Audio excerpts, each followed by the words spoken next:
Hello, and welcome back to Real Revelations, the ultimate channel for in-depth narratives and explorations of your favorite characters and storylines.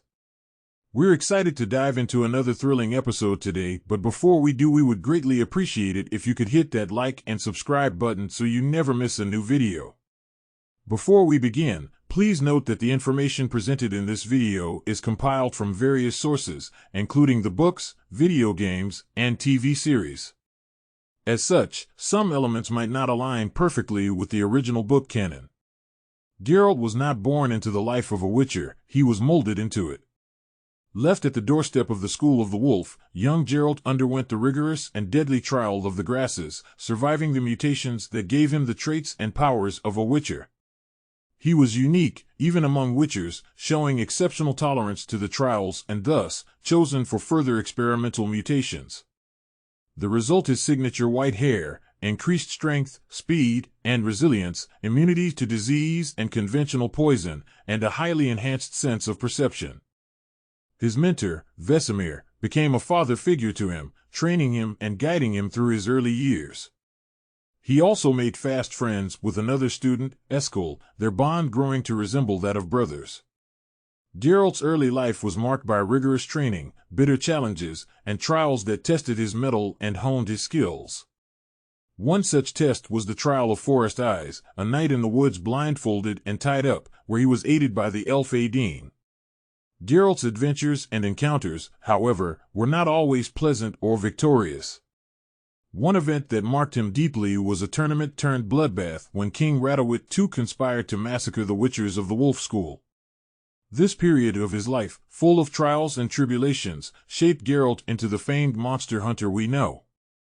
Upon his graduation, he began his journey across the continent, offering his monster-slaying services to those in need. However, he soon realized the complexity of the human world, where gratitude wasn't always the response to his interventions. His first encounter after leaving Kaer Morhen, where he killed a man attempting to harm a young girl, was met with fear rather than gratitude. Geralt's adventures took him to many places, but one place would etch his name into history: the town of Blaviken. Geralt, known for his skills as a Witcher, was not yet known for his ruthless practicality until the events of Blaviken unfolded. Here, Geralt met Stregobor, a mage who pleaded for Geralt's protection against Renfri, a bandit and gang leader who sought his life. Geralt refused to be drawn into their feud, only to be forced to act when Renfri planned to take the townspeople hostage. In a brutal display, Geralt killed off Renfri's gang and ultimately, Renfri herself. The townsfolk reacted not with gratitude, but hostility, throwing stones at the Witcher who had just saved their lives. Forced to leave the town, Geralt carried with him a new moniker: the Butcher of Blaviken. In 1249, Geralt and Dandelion accidentally summon a djinn. In the ensuing chaos, Dandelion gets severely injured. They rush to Rhine for help, but the city gates are closed. At sunrise, they enter the city and seek the aid of Yennefer, a powerful sorceress residing in the city under the protection of Bo Barent, the ambassador. Geralt explains to Yennefer how they encountered the djinn and she agrees to help Dandelion. However, she is more interested in capturing the djinn. Geralt realizes her intentions and refuses to put Dandelion in danger again. Yennefer, unwilling to give up her plans, casts a spell that paralyzes Geralt and orders him to settle her accounts in Rhine. Geralt wakes up in a city dungeon, where he learns that he has been under Yennefer's control and has been settling her disputes with the townsfolk. When a guard challenges him, Geralt makes a wish for the guard to burst, and to everyone's shock, it comes true. After they are brought before the mayor, they discover that Yennefer has been trying to capture the djinn and use its power. Geralt realizes that he can save Yennefer from the djinn's wrath by making a final wish to tie their fates together.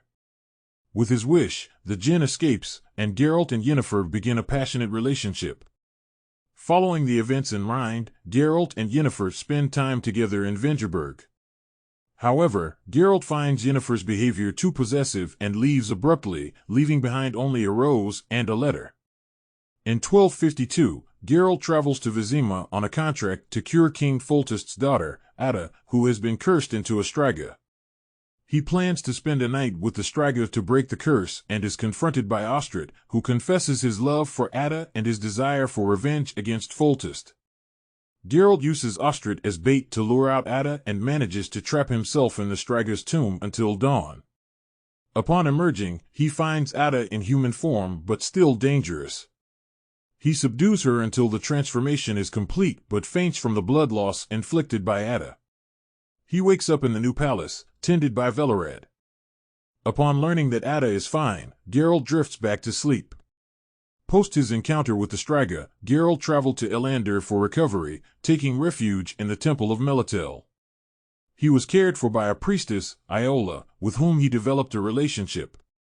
However, Ninnik, the high priestess, disapproved of their relationship and sent Iola away.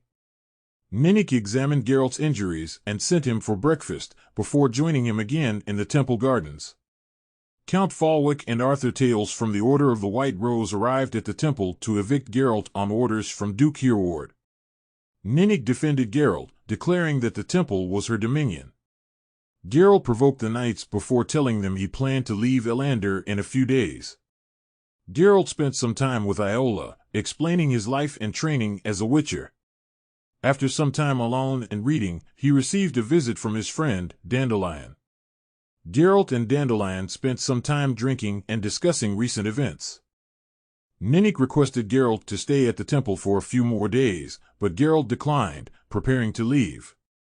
Upon leaving, Geralt and Dandelion were confronted by Falwick, Tales, and Dennis Cranmer. Despite threats of arrest, Geralt managed to outwit them, leaving with a stern warning to Falwick. Later, Geralt and Yennefer traveled to Ed Genval in Narek. During their stay, Geralt took on a contract to slay a Zugel that had infested the city's sewers. The battle with the Zugel ended with Geralt covered in slime and filth. Upon his return, Yennefer made him bathe in seawater. They spent the night discussing Geralt's battle, their plans in the city, and their shared jealousy over the mage Istrid, before making love. In 1263, Geralt ventured into the Brokilon forest, where he encountered a young princess named Ciri. The Dryads intended to keep Ciri and transform her into one of them, but their attempts failed. Geralt managed to leave the forest with Ciri and sent her back to her grandmother, Queen Calanthe. However, he had already begun to feel a connection with her. In the winter of 1265, Geralt and Ciri arrived at Caer Morhen, a stronghold in the mountains. Geralt introduced Ciri to the other Witchers, including Eskel, Lambert, Cohn, and Vesemir. They collectively decided to start training Ciri, focusing initially on combat skills. However, Ciri began showing signs of magical abilities that were beyond the Witcher's expertise. To help, Geralt summoned Triss Merigold. Triss was shocked by Ciri's physical condition, the result of rigorous training, and the Witcher's lack of understanding of female adolescence. In an attempt to uncover the source of Ciri's magical trances, Triss induced one, against Geralt's wishes, and fell unconscious herself. Upon waking, she urged Geralt to seek Yennefer's assistance and recommended taking Ciri to the Temple of Melitel in Elander. In February 1266, during a discussion about politics, Ciri expressed her desire to avenge her grandmother's death by killing the Nilfgaardians. Geralt rebuked her, emphasizing that the goal of her training was to save lives, not seek revenge. This incident led to a dramatic moment where Ciri nearly fell off a castle ledge, affirming the need to continue her journey and training at the temple in Elander. The trio Geralt, Triss, and Ciri set off towards the temple, journeying through Kedwen. Their journey was difficult, with Triss falling increasingly ill. They encountered a Kedweni sergeant, Eunist, whose fortress had recently been attacked by the Scoia'tael. The sergeant provided a bed for Triss and shared information about the Scoia'tael's recent activities. Later, the trio joined a caravan led by Yarpen Zygrin, hoping it would aid their journey. However, tensions escalated when Ciri and Geralt potted a Scoia'tael warrior, forcing them to abandon the caravan. Upon returning, they found themselves in the midst of an attack. The conflict resulted in the tragic deaths of several caravan members, revealing a plot orchestrated by Henselt to assess the loyalty of the dwarves. Despite these harrowing experiences, Geralt, Triss, and Ciri continued their journey and finally reached the Temple of Melitele, ready to face the challenges that awaited them. In 1266, Geralt took on a contract to guard a barge on the Pontar Delta between Foam and Novigrad. This contract was given by the Malleus and Grot Company, aiming to lure out the mage Rience. Although the initial trips went smoothly, on one occasion, the barge was attacked by an Eskna while they were accused of harboring Ciri. Geralt surrendered to avoid further conflict, only for the Eskna to attack. Geralt managed to save Everett, a young boy on board, while the rest of the crew defended themselves, eventually reaching Oxenfurt. In 1267, Geralt found refuge in Oxenfurt, laying low at the attic of Wolfgang Amadeus Goatbeard, a brewer and friend of Dandelion's. There, he met Shani, a young medical student, who provided crucial information about Rience. Using this lead, Geralt and his companions sought out Merman, a local with ties to Rience. Geralt managed to track down and confront Rience, but was thwarted by Philippa Eilhart, who restrained Geralt, allowing Rience to escape. In June 1267, Geralt and Dandelion returned to Temeria, undertaking a few contracts along the way. Geralt visited the offices of Codringer and Fenn, hoping to gather more information on Rience. Codringer suggested Geralt and Ciri go into hiding, a suggestion Geralt dismissed. He then heard about 3 assassins chasing Yennefer and Ciri, leading him to intervene. Shortly after, Geralt and Dandelion visited Hyrundum, where Bernie, a friend of Geralt, had reported the mysterious drowning of a young boy. While investigating, Geralt and Yennefer reunited after Ciri arrived on horseback. Yennefer proposed that they attend the Grand Mage's Conclave on Thanet Island. On Thanet Island, Geralt and Yennefer joined other mages at a banquet. Geralt was approached by Vilgefortz, who offered him a truce which Geralt declined. Later that night, Geralt found himself in the middle of a battle as the island was attacked. He was arrested by Redanian soldiers and temporarily blinded by Kira Metz. Philippa Eilhart, leading the Northern Allies, later restored his eyesight. Geralt managed to save Ciri from the chaos and chose to spare Cahir, a knight who had previously saved Ciri. However, he was severely injured by Vilgefortz in a confrontation. Triss found Geralt and, with the help of Tissaia, they escaped from the island. Triss took Geralt to Brokilon, a forested region known for its healing properties, to recover from his injuries. There, Geralt befriended Milva, who informed him of rumors that Ciri was in Nilfgaard and might marry the Emperor. Disturbed by the news, Geralt decided to leave Brokilon as soon as he recovered. Joined by Dandelion, he set out to Brugge to continue his search for Ciri. As we come to the end of our dive into the exhilarating saga of Geralt of Rivia today, I want to thank you for journeying with us through the Witcher universe. If you found value in this adventure and would like to see more explorations of Geralt's tales, don't forget to give this video a thumbs up. Your support truly makes a difference and lets us know you're appreciating the content.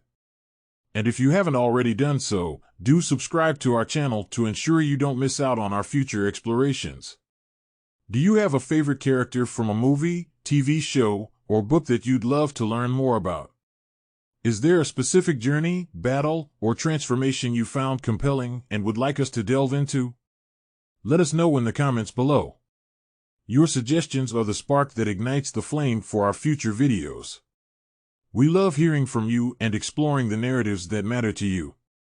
Thank you once again for your time and for being a part of our community. Stay tuned for more adventures.